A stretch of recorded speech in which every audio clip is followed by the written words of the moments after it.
Muito bem-vindo para mais um programa Encontro com a Palavra. É uma felicidade grandíssima estarmos mais uma vez juntos. Continuando o nosso estudo do Velho Testamento, veremos pela segunda vez o livro de Juízes. Nesse livro observamos o ciclo histórico que se iniciava com a apostasia, que quer dizer afastar-se daquela posição anteriormente tomada com relação a Deus. Comparado a um relógio, esse ciclo funcionava da seguinte forma. Às 12 horas, os filhos de Israel estavam servindo a Deus. À 1 hora, eles cometiam apostasia espiritual. Às 2 e às 3 horas, eles se corrompiam moral e espiritualmente. Às 4 horas, Deus levantava um inimigo. Às 5 horas, eles entravam em guerra contra esse inimigo. E às 6 horas, eles eram mortos e escravizados. A seguir, após períodos de tempo que variavam quanto à duração, às 7 horas, eles clamavam a Deus. Às 8 horas arrependiam-se de seus pecados e apostasia. Às 9 horas experimentavam um reavivamento. Às 10 horas se dava a libertação deles e às 11 horas Deus levantava um juiz. Isso os levava de volta às 12 horas.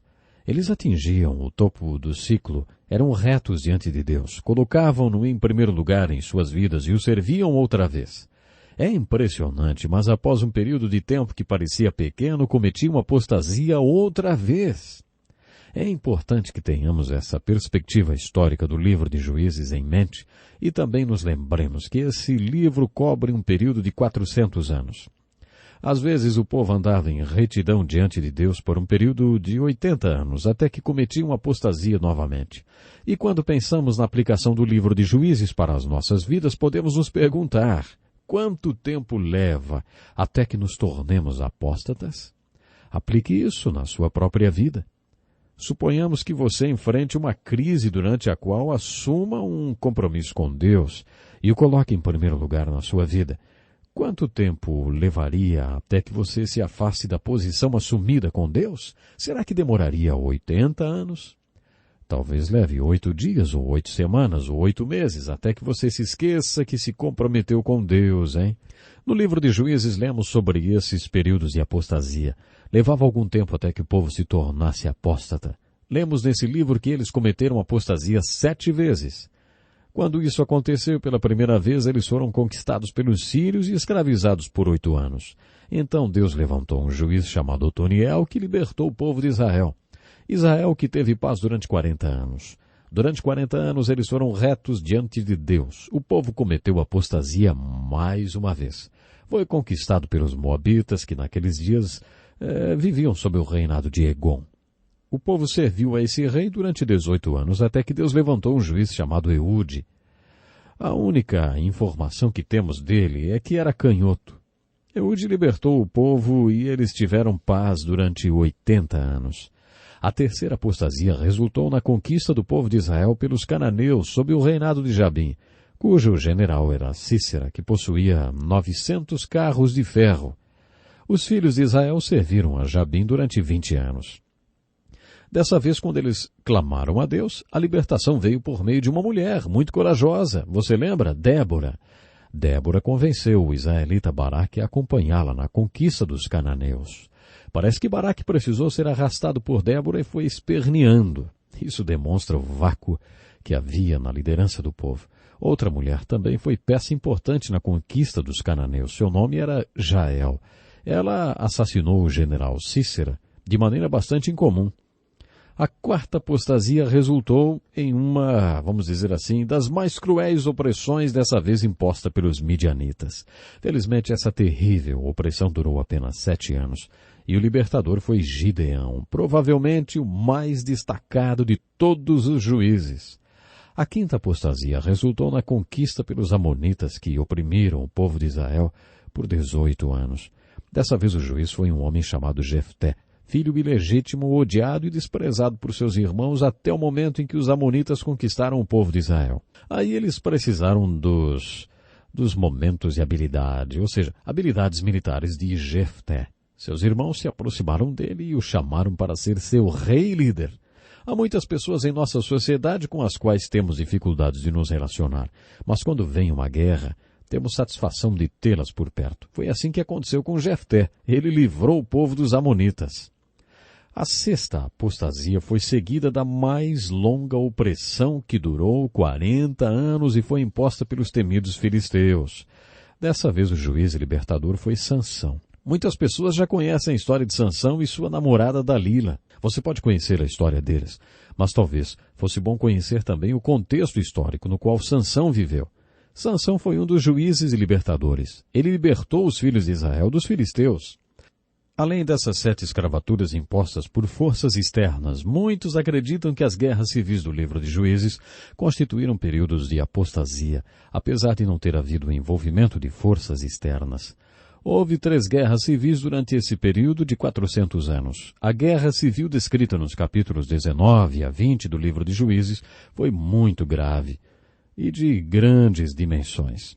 Podemos fazer outra aplicação com o livro de Juízes, uma aplicação biográfica. Quando lemos o livro de Juízes, devemos nos perguntar, qual a aplicação que podemos tirar dele?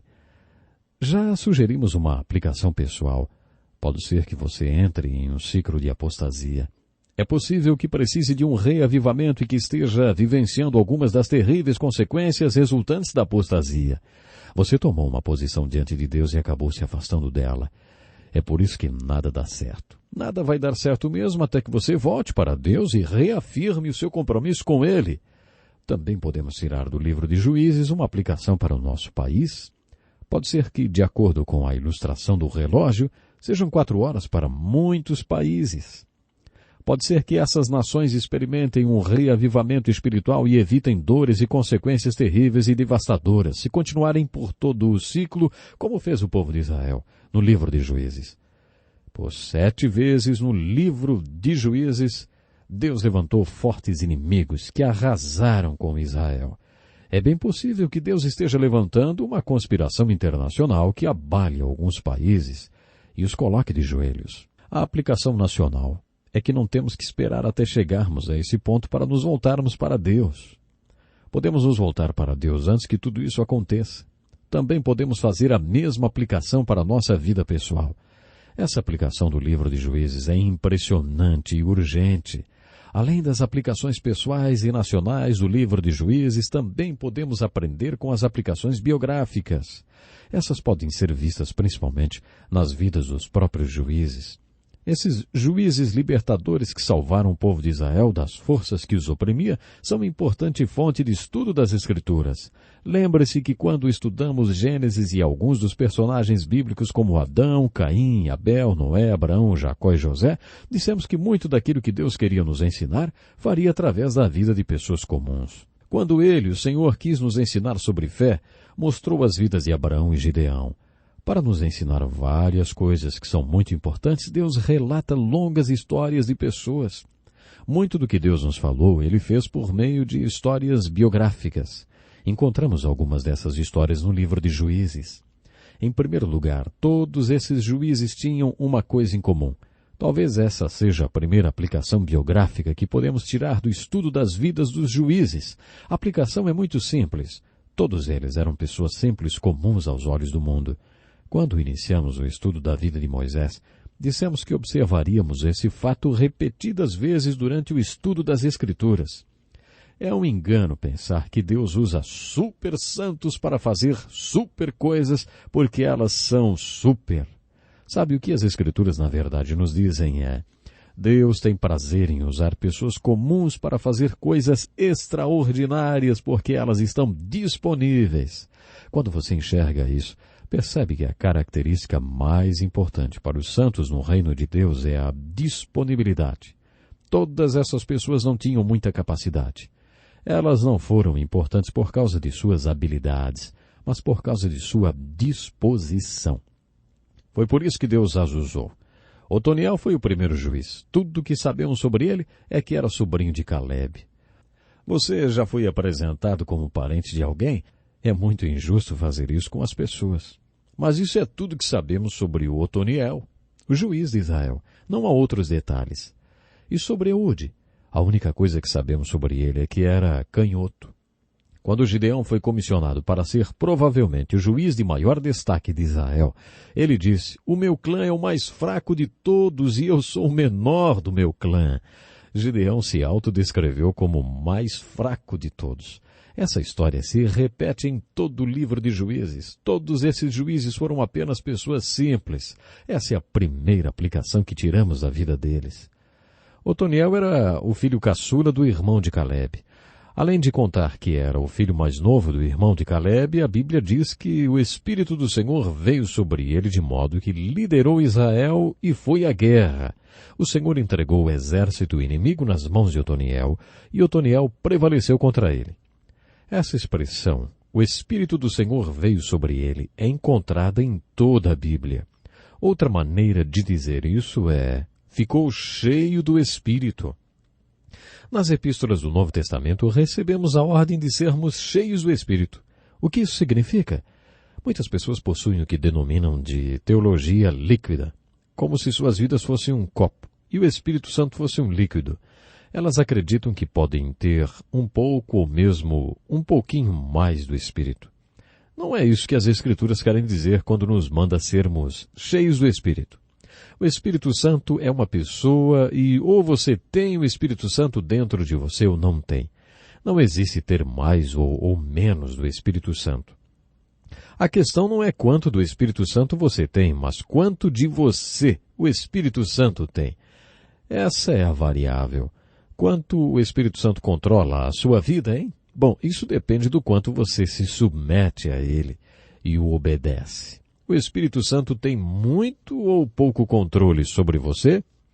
Isso depende do quanto você se submete a ele.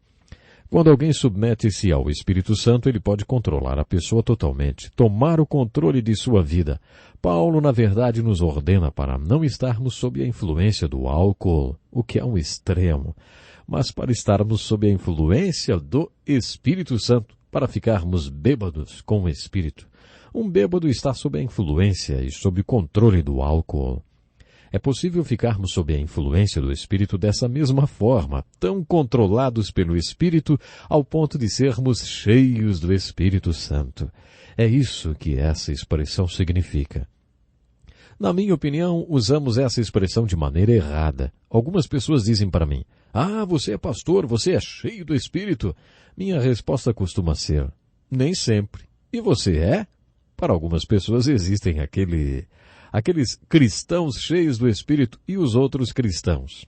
Os cristãos cheios do Espírito estão sempre cheios do Espírito. E os outros nunca ficam cheios do Espírito. A vida passa e eles não ficam cheios. As Escrituras realmente ensinam que devemos ser cristãos cheios do Espírito. Mas eu não acho que alguém consiga realmente ser sempre cheio do Espírito. Lemos no livro de Atos que Pedro pregou no dia de Pentecostes cheio do Espírito. E mais adiante lemos que Pedro novamente pregou cheio do Espírito, ou que ele fez isso ou aquilo cheio do Espírito. Será que durante esses intervalos Pedro ficou constantemente cheio do Espírito? Eu acho que não. Eu penso que houve ocasiões em que ele estava cheio do Espírito e o Espírito controlava. É isso que lemos a respeito de Otoniel. Essa era a única coisa que contava a seu favor e a única coisa que fez dele um libertador. O Espírito tomou controle dele.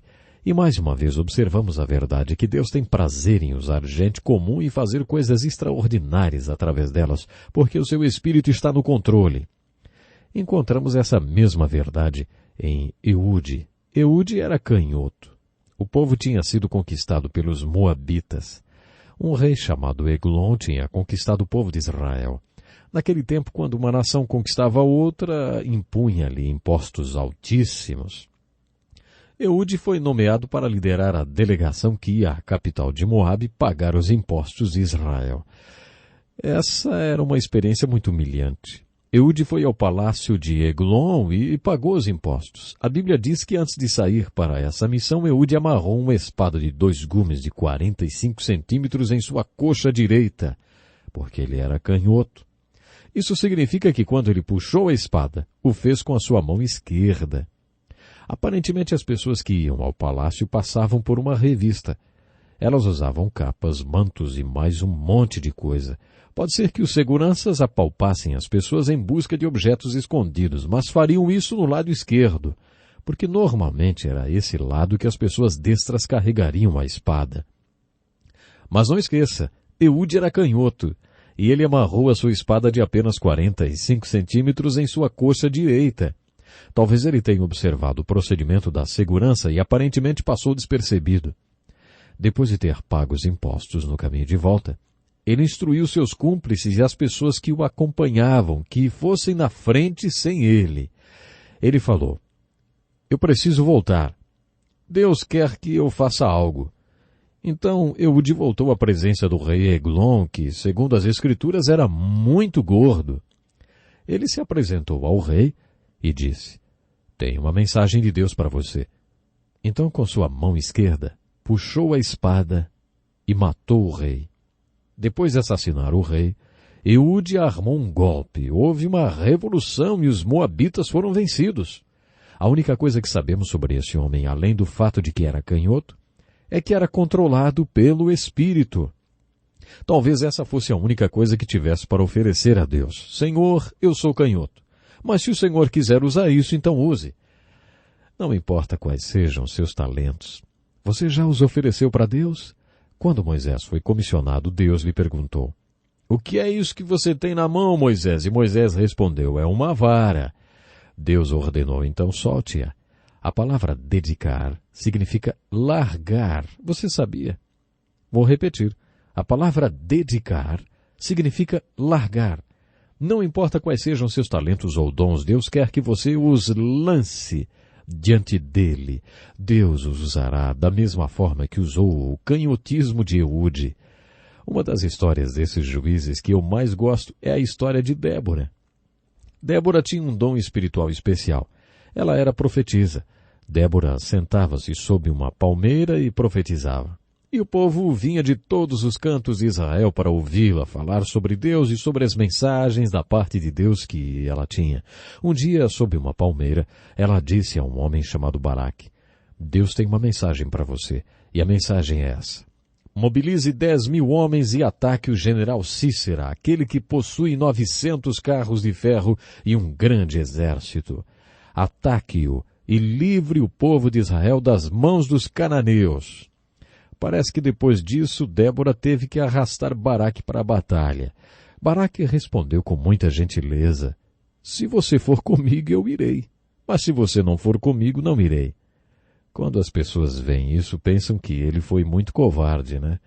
Mas havia mais coisa envolvida.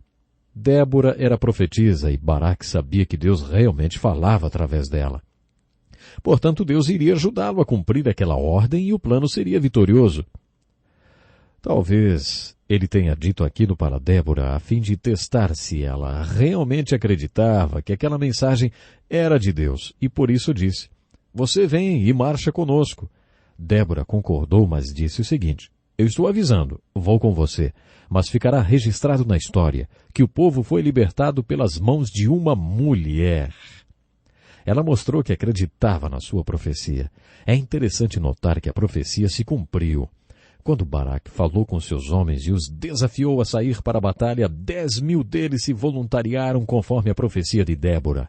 A batalha contra o general Cícera e seus 900 carros de ferro aconteceu no Monte Tabor. Essa é uma história e tanto. Há muitas histórias assim nas Escrituras, especialmente nos livros históricos do Velho Testamento. Deus confundiu os soldados de Cícera que conduziam os carros de ferro. Com certeza isso foi uma intervenção sobrenatural. Deus deixou o exército dos cananeus em pânico. Baraque pôde então tirar vantagem e assumir controle da situação. No final da batalha, Cícera fugiu. Na fuga, ele entrou nas terras de um homem chamado Éber, cuja esposa chamava-se Jael. Quando Cícera estava fugindo, provavelmente exausto, Jael saiu da tenda e disse: entre, meu senhor, entre. Ele entrou em sua tenda e disse: se alguém aparecer me procurando, diga que fui pelo outro lado. Ela respondeu: não se preocupe, deite-se e durma, porque o senhor está exausto. Ele disse: estou com muita sede.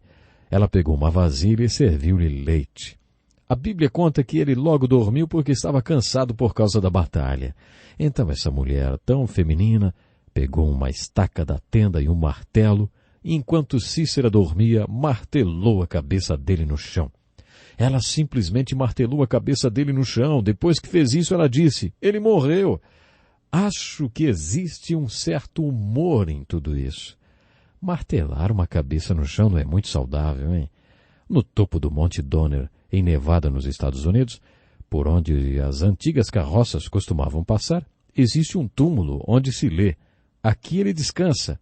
Não é para menos. Uma carroça passou por cima de sua cabeça. O túmulo realmente existe. Esse é um dos tipos de humor que encontramos por aqui. A parte mais bonita desse acontecimento da história dos hebreus é o chamado Cântico de Débora. Débora, lembram da Débora? Pois é, ela simplesmente explodiu em cântico. Como eu gosto de estudar a música nas Escrituras. A música é um milagre que Deus nos deu, a fim de expressarmos aquilo que é inexprimível. Tem horas que precisamos dizer algo que não conseguimos expressar. Acho que é isso que o dom de línguas é. Na minha opinião, o dom de línguas é um dom que o Espírito Santo nos dá em oração para que expressemos aquilo que seria impossível de expressar. Uma outra maneira de expressarmos o inexprimível é através da música. Quando o povo de Deus atravessou o Mar Vermelho e experimentou aquele grande livramento, eles começaram a louvar. Você percebeu isso quando leu o livro de Êxodo? Há momentos em que o povo simplesmente tem que cantar. A música é essencial quando o povo de Deus está sofrendo. Antes de Jesus sair para a cruz, a última coisa que ele e seus discípulos fizeram foi cantar. A Bíblia diz, eles cantaram um hino e saíram. Há uma linda música no capítulo 5 do livro de Juízes, chamado O Cântico de Débora. Esse cântico é um lindo exemplo do povo de Deus expressando o inexprimível em um momento de vitória através da música. Podemos fazer muitas aplicações do livro de Juízes. Lembre-se que a mensagem básica desse livro é a apostasia e suas terríveis consequências. Depois de termos visto essas aplicações biográficas estudando a vida dos juízes, fazemos esta aplicação. Deus usa pessoas simples. Deus tem prazer em usar pessoas simples e comuns, como você e eu. Ele amou usar aquelas pessoas simples e comuns para fazer coisas extraordinárias. Não esqueça, Deus quer usar você hoje. Pense nisso e até o nosso próximo encontro com a palavra.